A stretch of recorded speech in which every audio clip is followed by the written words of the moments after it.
the outcome might look different than what I'm anticipating. And I'm okay with that. And when we're disconnected from that, we open up the whole vault of opportunity.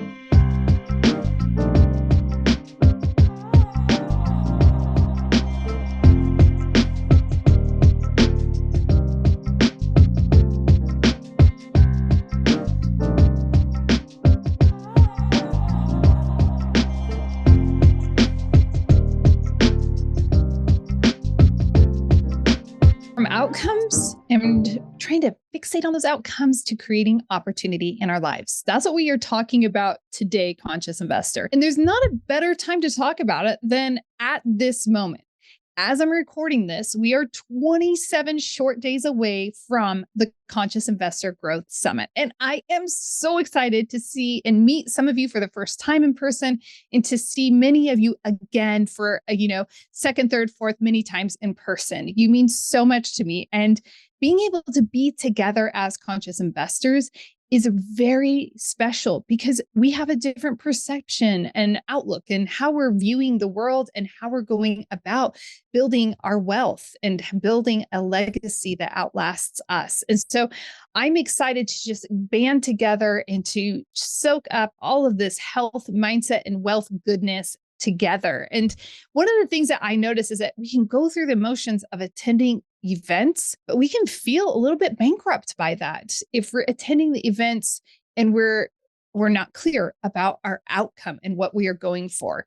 And also, if nothing sticks, if nothing is lasting, and Conscious Investor, that's why I am obviously completely biased towards the Conscious Investor Growth Summit, because it's intended to not just teach you the mechanics of building wealth and teaching you the strategies, but it is intended to work on those inner parts of your life, like your deeper inner work. We're going to be going into that, and we're going to allow you to, move some of those blockages that are preventing you from being able to execute on those wealth building strategies. And it's interesting that we're talking about the Conscious Investor Growth Summit in the sense of I'm sharing about it right now, and I'm talking about some of the outcomes. And today I'm actually recording this. The topic itself is actually on outcomes and opportunity. What I have noticed through this process of putting together this year's Conscious Investor Growth Summit is I've noticed that I very much have become detached from the outcome. What does that mean? So a lot of times when we embark on a journey, we are very clear, this is what I want. So we treat a lot of life as if we're going to a restaurant. There is this restaurant back when we lived in California. We grew up in Modesto, because some of you are probably curious which part. So that's the part, and that's why we're from there. It's great people, but I'm excited to not be there. But there was this amazing restaurant. It's called Conchetta's. If you know it, you know it. It's this truly the hole in the wall restaurant. And Super Red Steve, he would order these ribs, and anything you ordered, it was going to be amazing. But it was hilarious because he would order these ribs, and it wasn't this huge rack of ribs like you would get at a chain restaurant. No, you would get this plate that was smaller, and it would have, a smaller portion of these ribs. And every time, the outcome was predictable. He knew he was going to get the smaller plate with the smaller portion of ribs with the most exceptional sauce that he's ever had. Now, I'm not a huge saucy fan, so I'm telling this from his vantage point. So much so that he loved the sauce, by the way, that he licked the plate, y'all. This is a nice restaurant, and he licked the plate. I'm like, oh my gosh, I love you. So we got to receive people where they are. And so we can have these outcomes. We go to a restaurant, we order our favorite dish, and we order that dish repeatedly because we are expecting and anticipating something very, very specific. And that makes sense when we are ordering food and when we're doing certain motions in life. However, we really fix in and block in and barricade so much of our life because we are restricting ourselves to the outcome that we can see, the outcome we can perceive. And And we miss a lot of opportunity because we're so focused on the outcome that we saw at the beginning when we embarked on a journey. So here I am, 27 days out from the Conscious Investor Growth Summit. And I have the vision and I know what it is I would love to see come about within the Conscious Investor Growth Summit and everyone attending. But I've detached myself from that. And here's why. When we are so focused on what we want the outcome to be, we are missing the greatest opportunity. That great opportunity is to co-create. Now, for me, that co-creation is happening with God. I think that's really amazing to be able to co-create with the sovereign, with the divine, and to say, okay, you put it on my heart to host this event again this year. Yes, I'm going to do it. I will follow. I will carry out this mission. I will execute. And in that process, I have to be repositioning myself to say, this is what I want. And yet, what does my co-creator want? What does a sovereign want to come, to manifest from this event? So if I'm just doing this in my limited vision, not only am I missing out on this greater opportunity, but people are missing out. Attendees are missing out on this greater opportunity. This invitation to say, there's something greater than me that is also at play in this. And I want to play in the sandbox. I want to co-create. I don't want to hoard the box of crayons to myself and only I get to color and only I get to add to this. You get to just be here and we'll call it we're co-creating. No, when we're actually embarking upon doing that, we have to release our connection, our determination for that outcome so that we can receive that opportunity for the God-sized factor of what could be, the things that we cannot see. You see, we don't know what we don't know. And that's something that I've been contemplating over the last week. I don't know what I don't know. I can't see what I cannot see is going to happen over the next 27 days, over the next 6 months, over the year, because what's going to happen in lives when they come to this event is going to be powerful and it's going to cast this crazy cool ripple effect in their life. I don't know what that ripple effect is going to be and how it empowers them and how people ignite their journey even further. Or maybe it's the first time it's ignited. I'm not sure.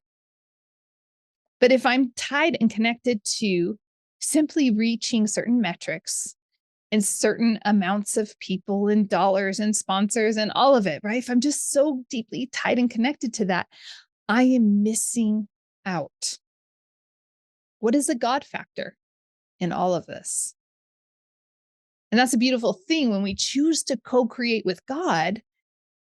God knows things we don't know. God sees things we don't see. God can factor in all of the things that we are oblivious to. You know how sometimes we go down a path and we'll say, wow, shoulda, woulda, coulda. Wow, if only I would have known. How many times have we said that? Wow, if I would have had that information, I would have made a different decision. But you see, when we're disconnected from the outcome, now, when I say that, I'm not saying I'm not striving for things. I'm not moving with passion and purpose towards those things and systems, but it's saying, this is what I'm striving for, but I am open to receiving other opportunities that are going to come through this. That the outcome might look different than what I'm anticipating, and I'm okay with that. That's what I mean when I say I'm disconnected to that. And when we're disconnected from that, we open up the whole vault of opportunity because now we're inviting and saying, hey, you know what? Sovereign, come in and please, like, I don't know what I don't know, and I don't want to find out the hard way. So would you please work through everything that I am doing? And then it releases things to being so much more joyful and fun, so much more fun and so exciting. It kind of feels like Christmas every day, a little Christmas Eve where, the anticipation, I don't know what's going to happen. fully. I know what I'm planning, but I don't know the full outcome and extent of that. And that to me is absolutely exhilarating. There's another way where I've noticed that people are deeply tied to outcomes. And this is interesting. This is one of those observations of the investment community in general and a tone in the maybe personal growth development space. I'm not sure. I haven't fully connected all of this. So I want to invite you, co-create with me, send me a message and let me know your insights on what I'm about to say. What I have heard a lot recently is I'm not going to be leaving my wealth to my kids. I'm not going to be passing this on. They need to earn it themselves, or I may give them a small amount. And while I don't, it's other people, how people choose to live their life, not my business. But it got me to thinking about this more deeply. And Super Rad Steve and I ended up having this interesting conversation on this topic. And he's the one that actually provided had that flashlight moment and he just like lit this up. And I'm like, whoa, that's insightful.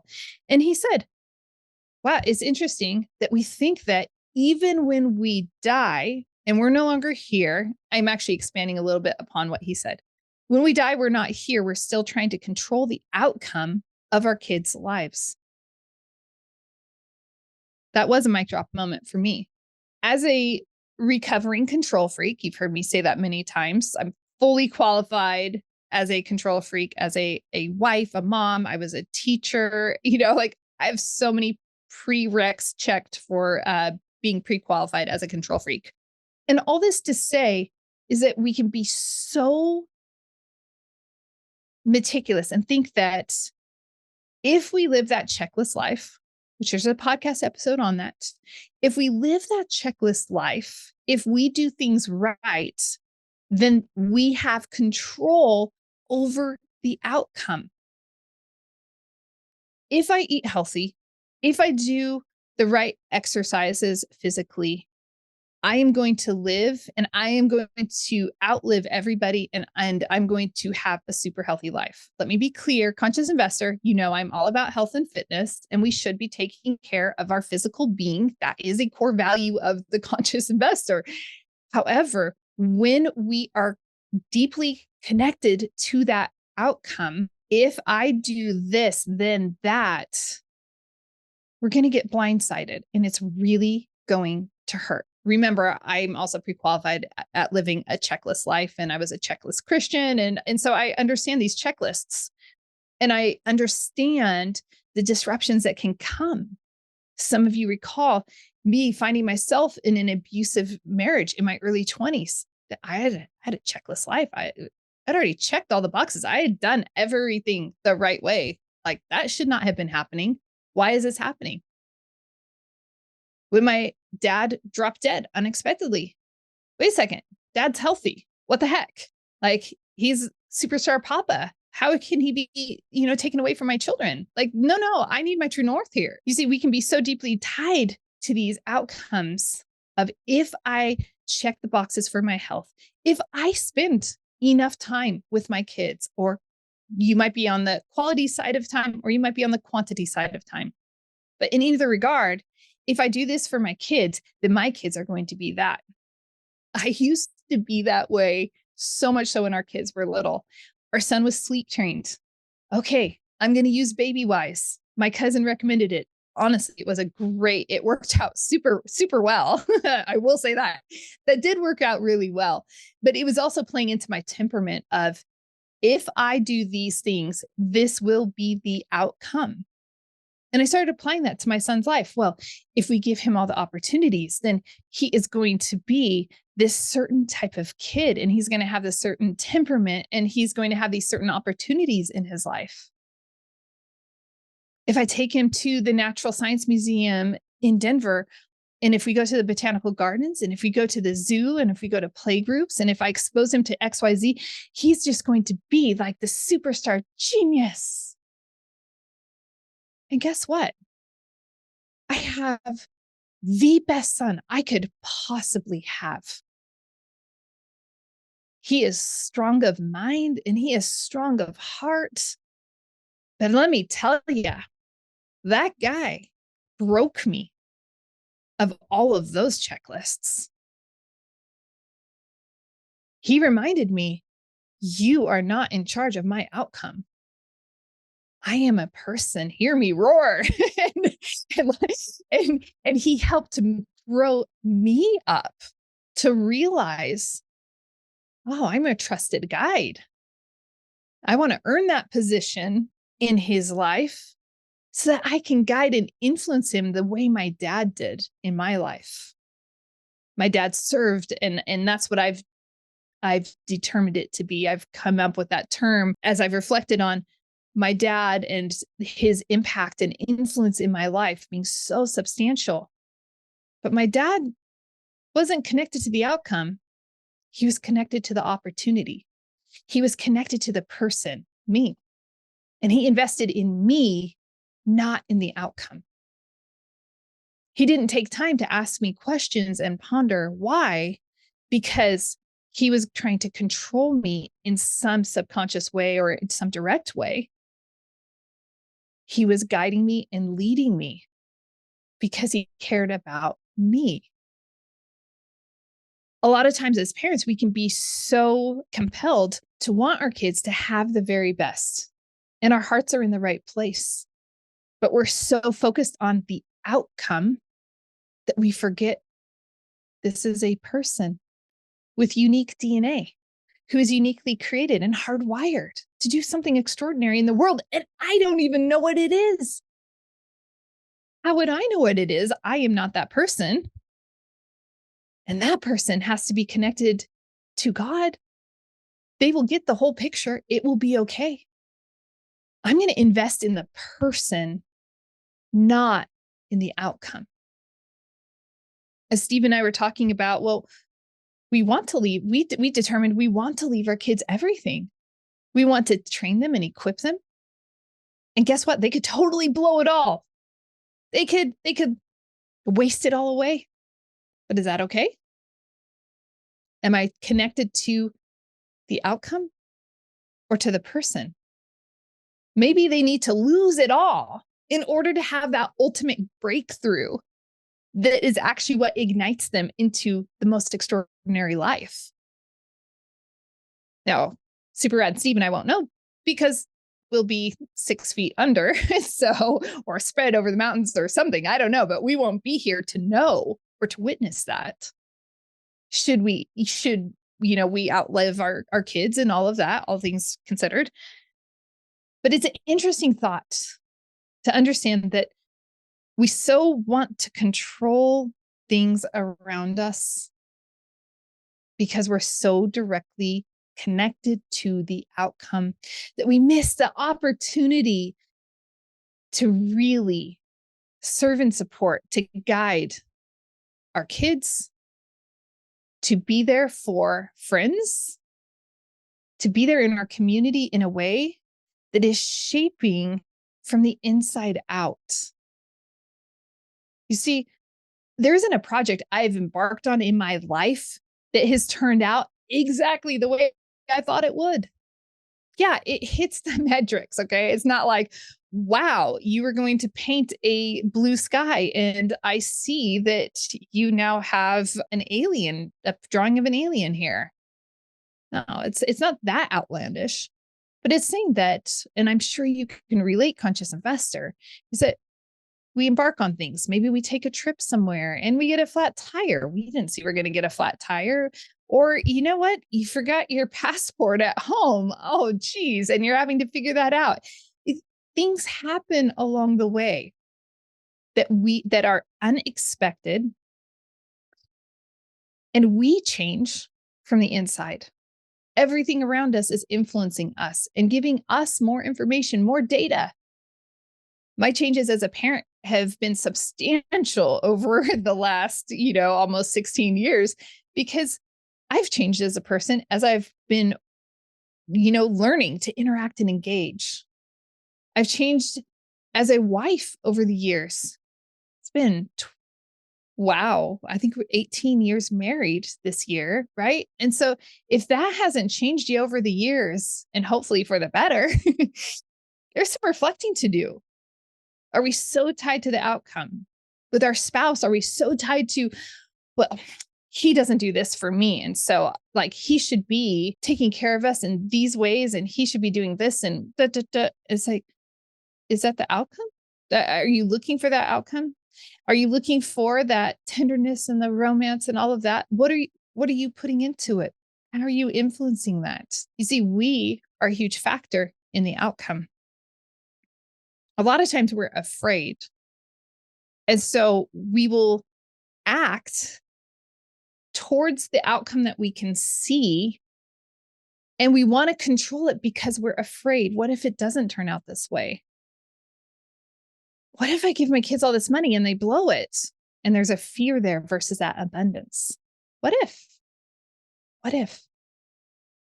So we have to be very mindful as we are pursuing things in life to say, how much is fear influencing me? And how much am I releasing that so I can receive the abundance and the opportunity that is all around me in every capacity? We don't want to put these unnecessary limitations on ourselves. So when we are pursuing outcomes, I want to encourage you, pursue those outcomes, go for them, but be open, be pliable, be willing. And if you're not co-creating with God, I will tell you this, it is so much fun. It helps that stress not vaporize, but it just helps alleviate things. It brings a joy and a delight. It also brings a peace along that says, I'm not in this alone. And I've got my God here. So that's a God factor. In the video game world, there is actually like, the God factor. And so, you want to be thinking about, am I trying to do this alone? Because guess what? We weren't created to do this alone. We are created for that connection with God. You're created for that connection with fellow humans. We want to be connected and interconnected, pliable and willing. Outcomes, they're great, have them, but don't be so connected to them that you are missing the opportunity. That's what I've got for you, conscious investor. Kind of short and sweet, huh? I appreciate you so much. Thank you for leaving ratings and reviews. Truly means the world to me. It is so encouraging every single time. And so if you would take a moment, just let me know what you get from these episodes. Let me know your favorite part or something that just stood out to you, something that helped move the needle, because that helps me know what to create for you. You see, you hear that? I just want to create for you. And that's our way that we get to co-create, which is super amazing. Be sure, if you haven't already, schedule a time to talk. Because guess what? Adventure, it belongs on the trail, not in our investing and not in our personal lives. And a lot of us have all that potential that we're just dying to release, but we don't know how. I've got 2 coaching slots available, one-on-one slots, and I will let you know they come with a price tag. That's the reality of it. But I also know that what comes on the other side of that is so powerful and so extraordinary. It's unbelievable. So if you're interested in one of those slots, or if you're interested in learning, Julie, how do I take my first or next step in investing? Am I qualified to be on your investor list with 3 Keys Investments so that I can see the investments coming up? Then make sure you schedule a call. It's just like this. I sound the same on the phone as I do on the podcast. So it's not a scary call. It's a lot of fun because I care about you and I'm here to serve and support you. So don't be a stranger, conscious investor, because we're supposed to be connected. Until next time, cheers to your health, your mindset, and your wealth.